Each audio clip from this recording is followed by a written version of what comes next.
વડોદરા તાલુકા પંચાયતની નંદેશ્રી બેઠક પરની પેટા ચૂંટણીમાં ઉત્સાહભેર મતદારો મતદાન કરી રહ્યા છે। બીજેપીના ઉમેદવારે જીતનો આશાવાદ પણ વ્યક્ત કર્યો।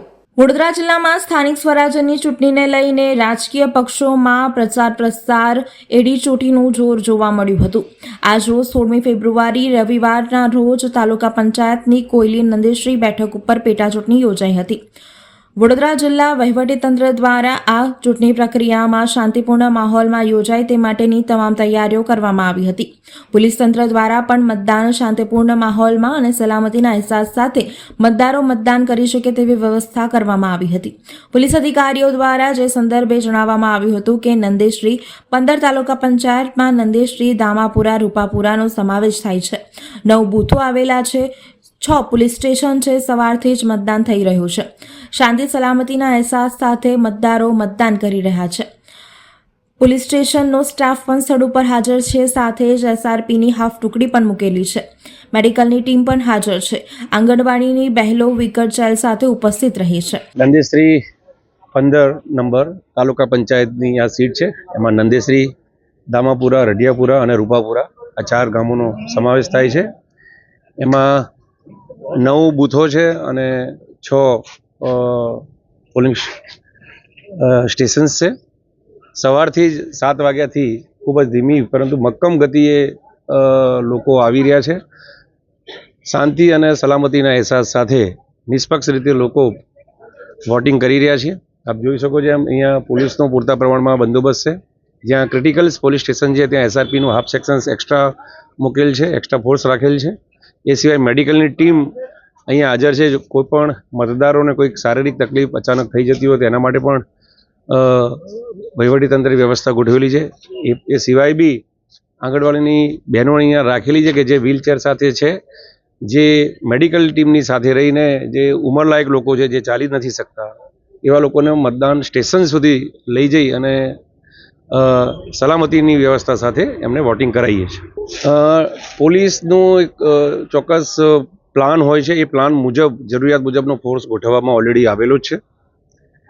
અને વાત રહી મતદારોને, અમે સ્પષ્ટ પોલીસ વતીથી કહીએ છીએ કે સવારથી જેમ સારા વાતાવરણમાં નિષ્પક્ષ અને નીતિ નિયમોના ધારાધોરણ હેઠળ સલામતી હેઠળ જે વાતાવરણમાં આપણે લોકો વોટિંગ કરી રહ્યા છે તો લોકો વધુમાં વધુ વોટ કરે એવી અમારી અપીલ। હા, એ તો અમારી પ્રાથમિક ફરજ જ છે। લોકો ઉંમરલાયક બી ઘણા આવતા હોય છે, ઘણા ચાલી નથી શકતા, તો એવા લોકોને મેડિકલ ટીમની સાથે મદદ રહી અને એમને સ્ટેશન સુધી અમે પહોંચાડીને વોટિંગ કરાવીએ। આક્ષેપો છે, અફવા છે, એના પર ધ્યાન નહીં આપવું। આ અવસરે વાઘોડિયા વિધાનસભાના ધારાસભ્ય ધર્મેન્દ્રસિંહ વાઘેલા દ્વારા જણાવવામાં આવ્યું હતું કે નંદેશ્રીની પેટા ચૂંટણીમાં જનતા ઉત્સાહભેર જોડાઈ છે। તમામે લોકોએ બીજેપીને મતદાન કરવાનો ઉત્સાહ દાખવ્યો છે। ખૂબ જ મોટી સંખ્યામાં લોકો મતદાન કરી રહ્યા છે અને બીજેપીના ઉમેદવારનો વિજય નિશ્ચિત છે। 18મી તારીખે મતદાન ગણતરીમાં જીત બીજેપીના ઉમેદવારની થશે। નંદેશ્વરનો વિકાસ, રોજગારી, વિકાસના કામો જીત બાદ કરવામાં આવશે।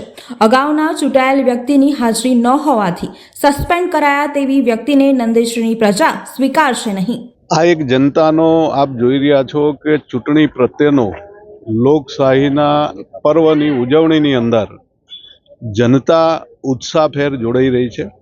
ખૂબ મોટી સંખ્યામાં અહીંયા ઉત્સાહ તમે જોઈ રહ્યા છો અને તમામે તમામ ઉત્સાહ લોકોનો ભારતીય જનતા પાર્ટીને મત કરવાનો છે।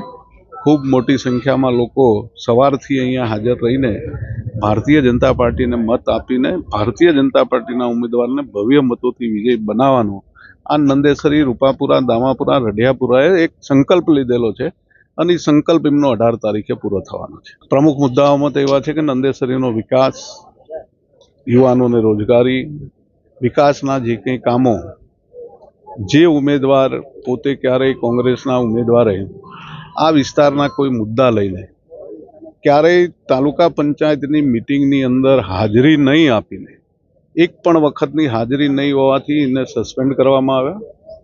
એટલે આ નંદેશ્રીની જનતા પોતે જાણે છે કે જે વ્યક્તિને અમે ચૂંટીને મોકલો એ વ્યક્તિ ક્યારેય અમારા મુદ્દાઓ લઈને તાલુકા પંચાયતના બોર્ડમાં બેઠો જ નથી। એવી વ્યક્તિને આ નંદેશ્વરીની પ્રજા ક્યારેય સ્વીકારે નહીં અને એમનો ઇતિહાસ અને ભૂતકાળ લોકો સૌ જાણે છે।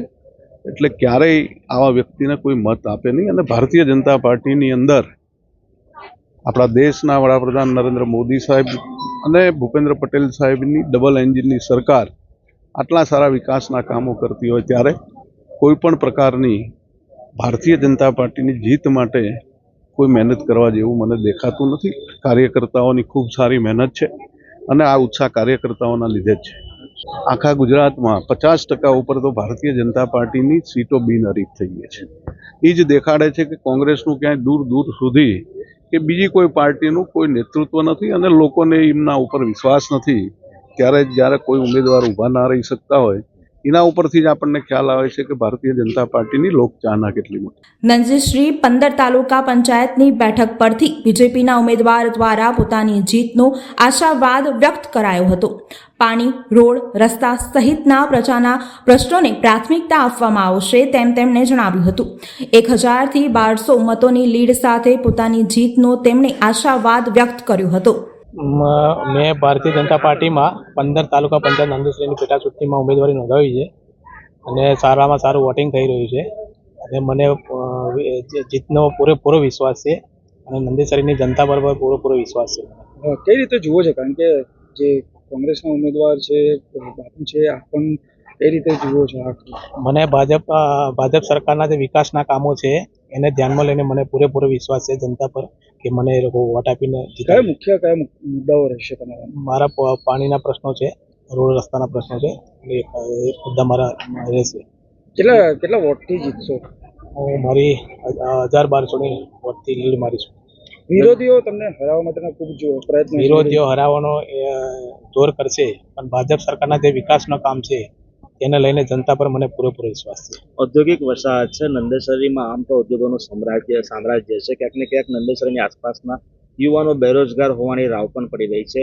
યુવાનો માટે કોઈ અસરકારક કામગીરી કશું જીત્યા? યુવાનોની રોજગારીના તો એવું છે કે રોજગારી માટે સ્થાનિક લેવલ પર રોજગારી આપી જ રહ્યા છે અને જે યુવાનોને નોકરી માટે જે એ કરી રહ્યા છે એમને બી અમે રોજગારી મળે એવા પ્રયત્નો કરીશું. અત્યાર સુધીમાં કેટલા ટકા મતદાન થયું છે અને કેટલા મતદારો છે આ વિસ્તારમાં? અહીંયા નંદેસરીમાં 9000 જેટલા મતદારો છે. અત્યાર સુધીમાં 50% જેટલું મતદાન થઈ ગયું.